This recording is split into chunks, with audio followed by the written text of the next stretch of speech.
Hola, somos estudiantes de la Universidad Antonio José Camacho, Facultad de Educación Abierta y a Distancia, jornada sabatina. Cursamos el cuarto semestre de Administración en Salud. Nuestro grupo está conformado por Elsanuri Carvajal, María Janet González y Gloria Estela Mulato. El tema que nos corresponde es sobre la ley 1751, ley estatutaria en salud. Para eso tenemos aquí a la doctora Caroline, que nos va a profundizar sobre esta ley. Hola, mi nombre es Caroline Hernández, soy coordinadora del Centro Médico Fundación Propal y el día de hoy les voy a hablar de la ley 1751. Esta ley regula todo lo que tiene que ver con los derechos fundamentales a la salud y establece sus mecanismos en protección. A ciencia cierta, la ley 1751, ley estatutaria en salud, ¿se aplica en esta IPS? Claro que se aplica. Aquí tenemos la cobertura para muchos usuarios, teniendo en cuenta de que ya no se puede mirar de qué EPS venga, ni nada de eso por el estilo. La atención por urgencia debe ser una manera prioritaria en donde los usuarios deben tener una atención primordial, como su nombre lo dice, es atención de urgencia. Doctora Caroline, entonces si yo vengo de otro corregimiento, otra ciudad, aquí a la EPS, ¿me atienden por urgencias? Sí, la atención de urgencia debe ser de una manera primordial. No puede haber discriminación de ningún régimen, seas contributivo, seas por Salud, sea por el POS, sea por lo que sea, tienes que ser atendido. Y en cuestión a los medicamentos, ¿qué tanto ha mejorado la atención con esta ley?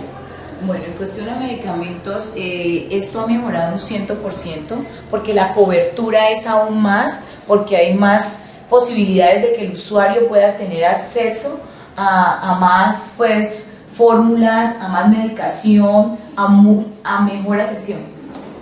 Doctora, se dice en la norma de que ya el régimen contributivo y el régimen subsidiado es uno solo. ¿Ustedes cómo están manejando esa parte aquí en la IPS? Sí, de esa misma manera. Nosotros, vuelvo y repito, no tenemos discriminación.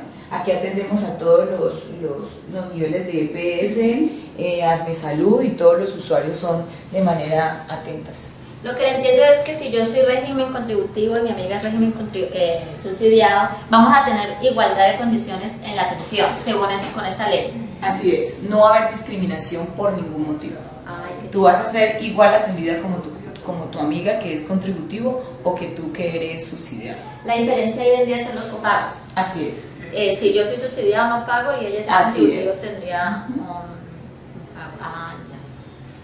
Como esta ley consagra unos derechos al que tiene el usuario, porque eso es lo que hace la ley, o sea, proteger los derechos de los usuarios. Si un paciente viene de otra clínica y llega a urgencia aquí, ¿usted lo atiende? Si el paciente viene de otra clínica, obviamente le han dado salida, ¿no? Tiene una orden de salida, pero obviamente si estando en la casa tiene alguna emergencia, sí, debe ser atendido acá. Sí, por urgencia, y se le suministran los medicamentos. Así es, se le debe suministrar todo, sean medicamentos, sean exámenes de laboratorio, sean rayos X, sea lo que sea, hay que atender al paciente. ¿Cuál es la diferencia de la atención de la clínica en este momento a antes de la ley?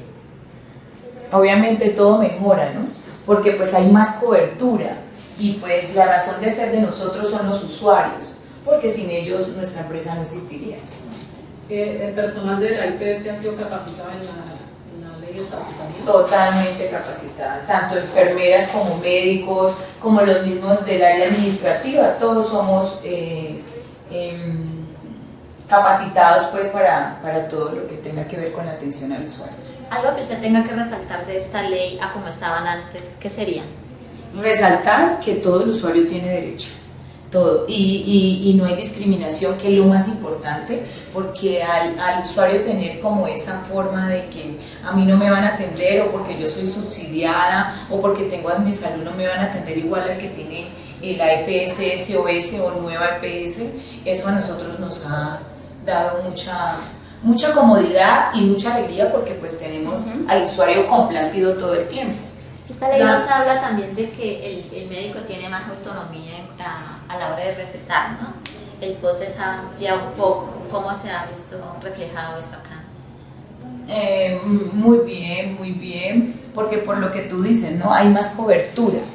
Entonces el usuario no tiene esa de que siempre va a ser el acetaminofén y el naproxeno, sino que va a haber un poco más. También estamos hablando de que las especialidades en la manera de revisión van a ser más amplias, porque el usuario va a tener una necesidad de, por ejemplo, una especialidad con dermatología o directamente con el traumatólogo, entonces la posibilidad es más cercana a que ese usuario sea atendido por el especialista.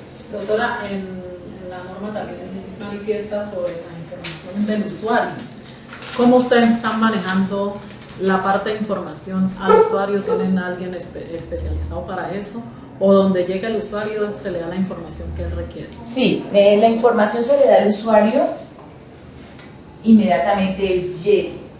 ¿Sí? El usuario llega preguntando porque quiero la atención, porque me duele, obviamente inmediatamente le vamos a dar información. En cuanto al manejo de historias clínicas, nosotros tenemos conocimiento de que en muchas ocasiones pedimos historias clínicas que no son nuestras. ¿Cómo ustedes manejan esto a sabiendas que es un documento privado y que solo yo puedo dar autorización para que otra persona lo lea o lo tenga? Tema importante, muy importante. La ley nos habla y nos dice de la confiabilidad que debe haber con la historia clínica.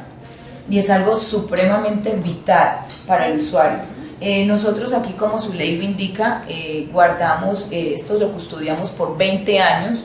En esos 20 años tenemos, se me fue. ¿De manera digital o en físico? De manera digital y físico también.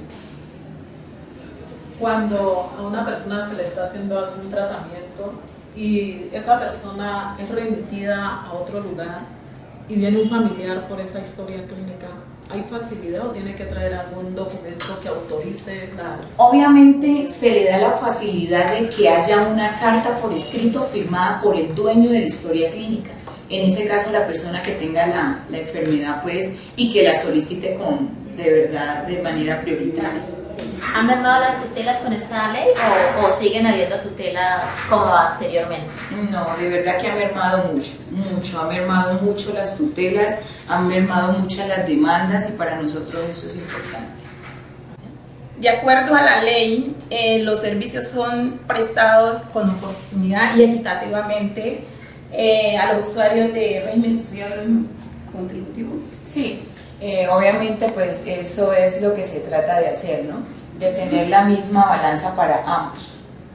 Y en cuestión de tecnología, ¿sí han tenido innovación con proyección a esta ley, de lo que hace que esta ley? ¿Sí ha mejorado la tecnología en la clínica? Sí, claro, esto ha mejorado muchísimo. Ante todo la atención y tecnológicamente súper. En cuanto a los procedimientos estéticos, ¿cómo se maneja? ¿El médico es el que define? ¿Cómo es el procedimiento? Sí, obviamente antes de hablar de que es un procedimiento estético, el usuario es remitido con laboratorios, con rayos X, con especialistas y ya el profesional es el que decide si es un procedimiento estético o no. ¿Tiene conocimiento de algún caso que se haya aplicado aquí en la clínica? Sí, ¿Que claro. nos pueda dar algún ejemplo de eso? Sí, está por ejemplo el caso de los senos muy grandes. Muchas veces el seno muy grande tiene digámosle así, Genera dolor de espalda. sí, el ¿no? diagnóstico de tener problemas de columna, pero entonces tenemos en cuenta de que es la capacidad, o sea, antes de decirle a ese paciente, usted tiene problemas con su seno, porque es estético, es remitido primero al laboratorio. Y se hace estudio. Y se hace estudios de toda clase, con fisiatra, con ortopedia, con rayos X de columna, con laboratorios, teniendo en cuenta todo lo que tiene que ver con la prolactina y todo eso se tiene en cuenta antes de decir que es. Antes de que saliera la ley estatutaria, en muchas IPS se daba que si la persona no tenía un carnet de afiliación o no tenía la plata, no se atendía. Ahorita la ley lo que dice es que con plata o sin plata se debe atender al usuario. ¿Qué implicaciones han tenido ustedes como IPBS a sabiendas de que la parte económica es muy importante para el desarrollo de sus actividades? A ver, En todo lo que tiene que ver, o sea, vuelvo y soy muy enfática en el usuario. O sea, la atención del usuario para nosotros es primordial, es nuestra razón de ser. Ahorita con esta nueva ley y que los cobija a todos como tal, obviamente tiene mucho que ver lo que es el gobierno, lo que son las EPS y el acompañamiento que tenemos pues nosotros como institución. Entonces eso para nosotros es muy positivo porque podemos atenderlos y con o sin el usuario tiene derecho. Pero en la parte económica, de pronto, ¿esto no los ha afectado? Fíjate que no, porque llevamos una buena administración y como buena administración tenemos como todavía ese soporte fuerte de poder atenderlos a todos, ¿sí? Y vuelvo y cuento, contamos con la ayuda del gobierno y contamos con la ayuda de las EPS. Pero en el caso específico de que uno necesite de pronto una hospitalización y no tenga con qué pagar la salida, o no tenga para los medicamentos que son no POS, o una consulta, ¿cómo se aplica allí? Hay una cobertura especial para ese tipo de pacientes. Una cobertura especial, es una cuenta especial que se maneja dentro de la fundación, entonces eso hace de que el usuario en el momento no tenga ningún inconveniente. Sabemos que esta es una de las IPS aquí en Puerto Tejada que tiene sus propios especialistas, ¿sí? ¿En algún momento se le ha dificultado con algún diagnóstico de que no tengan el especialista aquí en esta IPS y tienen rapidez o tienen una clínica para que el tratamiento no se corte y no que continúe? Inmediatamente se da uno cuenta, o el profesional se da cuenta que la especialidad o algunos exámenes no se pueden ser tomados aquí en nuestra fundación. Obviamente el paciente debe ser remitido a una clínica en Cali donde se pueda atender. La IPS tiene programas de atención para el manejo de personas distantes, descentralizadas. Sí, tenemos atención, esos lo llamamos acá consultas extramurales. Esto están cada 8 días sábado. La chica de salud comunitaria en todo lo que son veredas y población, o sea, población sin derechos o población, perdón, no es sin derechos, esa población donde no llega ningún médico, donde no hay atención del gobierno, allá llegamos nosotros. ¿Y cómo es el manejo de los programas de promoción y prevención de la clínica según las normas? Sí, este es un tema importante y prioritario para nuestra zona. Promoción y prevención manejamos lo que es la planificación familiar, los controles de crecimiento y desarrollo, las alteraciones del adulto joven y adulto mayor y todo lo que tiene que ver con controles prenatales. ¿Eso también es descentralizado o solo se maneja acá en la clínica? Eso es descentralizado y lo manejamos aquí dentro también, dentro de la institución. La IPS también maneja programas para la población vulnerable como los indígenas que no tienen CISBEN o que no manejan estratificación. Importante esa pregunta porque nosotros como Fundación Propal sí manejamos esa clase de atención, o sea, esa cobertura para nosotros es prioritaria porque es nuestra razón de ser. Pero aparte de los indígenas, ¿manejan población afro o solamente indígenas? Población afro, nuestra población pues es diversa, entonces tienen atención total para todo lo que es afro, lo que es indígena, teniendo en cuenta que nuestra razón de ser es algo que debo repetirlo con mucha prioridad, es esa población, ¿no? La vulnerable, a la que no hay accesibilidad al médico, a los laboratorios, al medicamento, en donde debemos estar. ¿Nos puede hablar focalizado de algún grupo, de algún barrio, alguna vereda? Sí, tenemos la vereda del Guabal, esto es en el municipio de Guachené, donde prestamos toda la atención y estamos centralizados allí porque es una población bastante vulnerable, donde tenemos mucha cobertura y mucha... ¿De impacto? Sí, es de impacto. Sabemos que las normas, como se dice, son para cumplirlas. Creemos nosotros que si todos los que estamos en el campo de la salud cumpliéramos con esta norma, la salud no estaría como está. Habrá algún día la posibilidad de que estas normas se apliquen tal cual como lo dicen, ya que en un artículo de la norma dice que yo como usuario puedo preguntar cuánto me cuesta el tratamiento que me están haciendo, sabiendo de que nunca una IPS da esa respuesta. A ver, ¿qué te puedo decir acerca de esto? Mira que muchas veces entramos es en la ignorancia, porque todo esto está en todas partes. O sea, si yo quiero averiguar sobre salud, yo lo puedo hacer solamente entrando a Google, ¿sí? De esa manera lo puedo averiguar. Pero entonces entramos como a focalizarnos solo en lo que la EPS o la IPS o la clínica me dijo, ¿sí? Entonces no entramos como a informarnos, a orientarnos. Entonces muchas veces entramos en eso, en el tema de la ignorancia. Lo que pasa es que a mí me parece muy buena esta aprobación de la ley estatutaria. ¿Por qué? Porque por desconocimiento algunos usuarios, o sea, no toman los servicios porque no tienen el conocimiento de a qué tienen derecho. Entonces, sabiendo que esta ley lo que hace es lo beneficia a nosotros como usuarios del servicio. Entonces, por eso hay que darle como una información clara al usuario para que ellos sepan cuáles son los servicios a que tienen derecho. Entonces, eso nosotros como... Sí, es importante hacer claridad, es importante hacer una promoción y una prevención para esas personas que lo ignoran y para esas personas que saben mucho y que lo pueden pues promocionar con todas las personas. En cuestión a los trámites, ¿esta ley ha abolido alguna tramitología que antes era que autorice, que lleve, traiga órdenes? Sí, claro, esta ley lleva consigo muchas... Ha disminuido.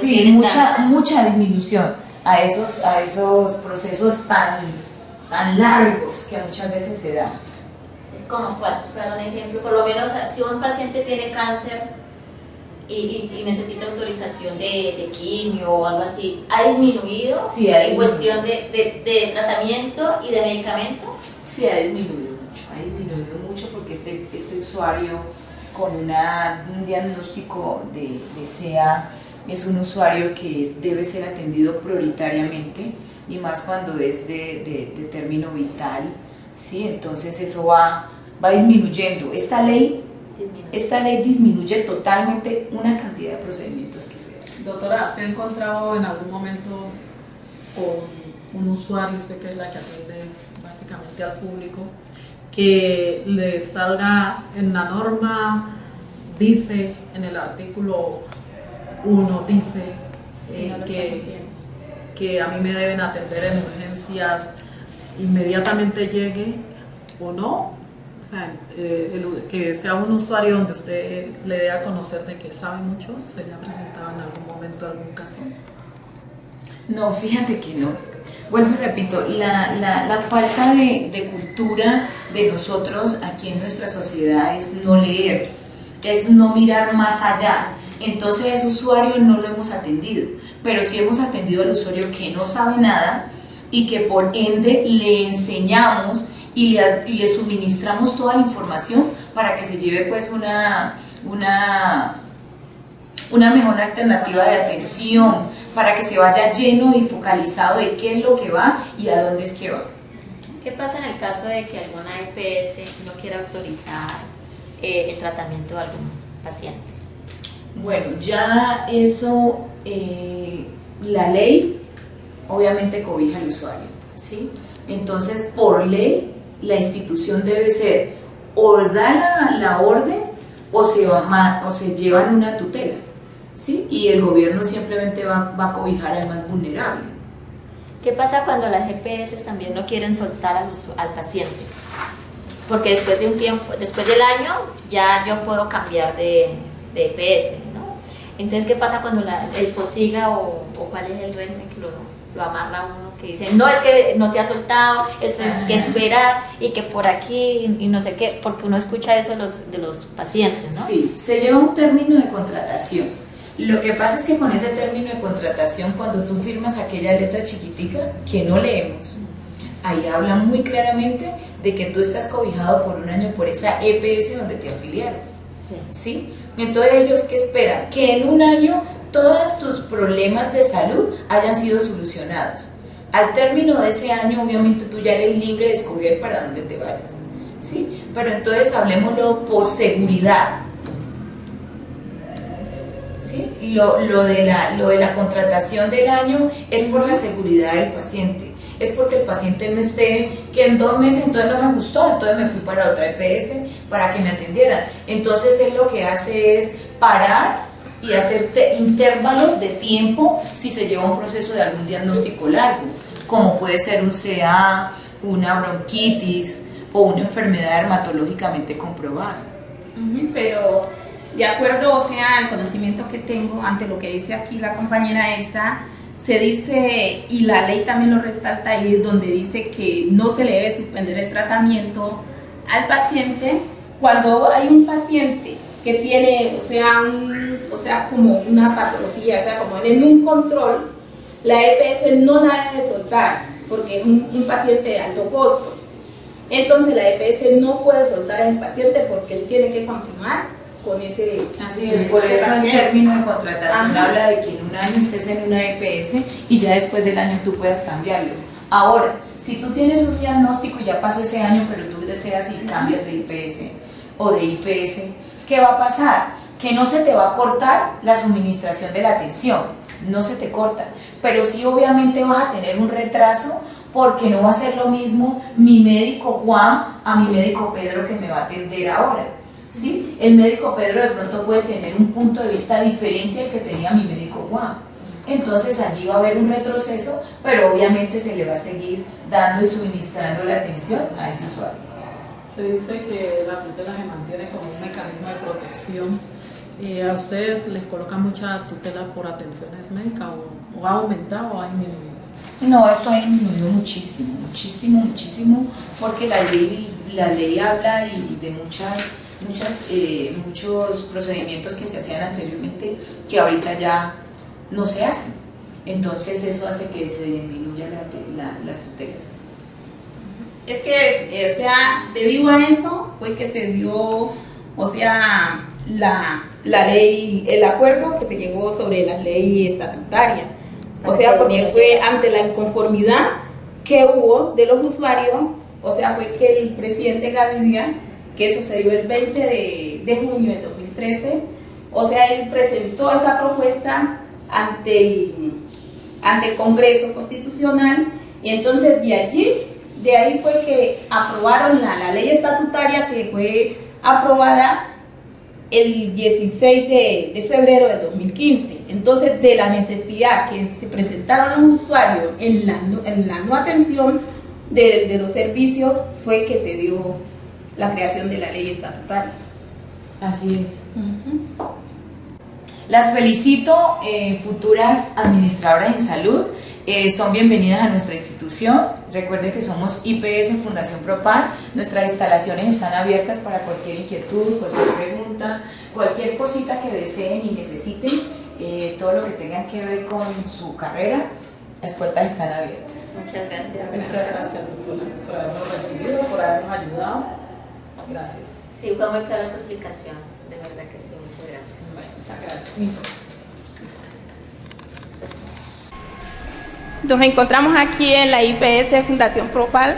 Aquí tenemos 2 usuarios esperando ser atendidos. Señor, muy buenas tardes. ¿Cuál es su nombre? Buenas tardes, José Vicente Delgado. Bueno. ¿Conoce usted sobre la ley 1751, ley estatutaria de salud? No, en este momentico no la sé. Le voy a comentar, la ley estatutaria es una ley que fue aprobada ya hace varios años y tiene unos beneficios para los usuarios y da autonomía al médico en cuestión de recetar. ¿Sí ha sentido usted el beneficio aquí en la clínica? Sí, en este momento he sentido los beneficios porque al menos la atención ha sido muy buena y vemos que ha mejorado el establecimiento también y que todo está muy bien. Bueno, muchas gracias por su respuesta. Bueno, ya fuera del consultorio, viendo cómo la comunidad manifiesta el desconocimiento, analizamos que esta ley, pues por ser nueva, tanto los usuarios como los mismos médicos no la conocen a cabalidad, ¿no? ¿Cierto, Janet? Sí, o sea, tienen desconocimiento sobre los derechos, como lo habla el artículo 10 de la Constitución, que dice los derechos que tienen los usuarios ante esta ley. y los beneficios, ¿cierto, Gloria? Sí, es cierto lo que dice Elsa, ya que a muchas IPS o EPS no les conviene también de que se dé a conocer entre los usuarios esta norma, porque saben que cuando uno conoce, uno exige.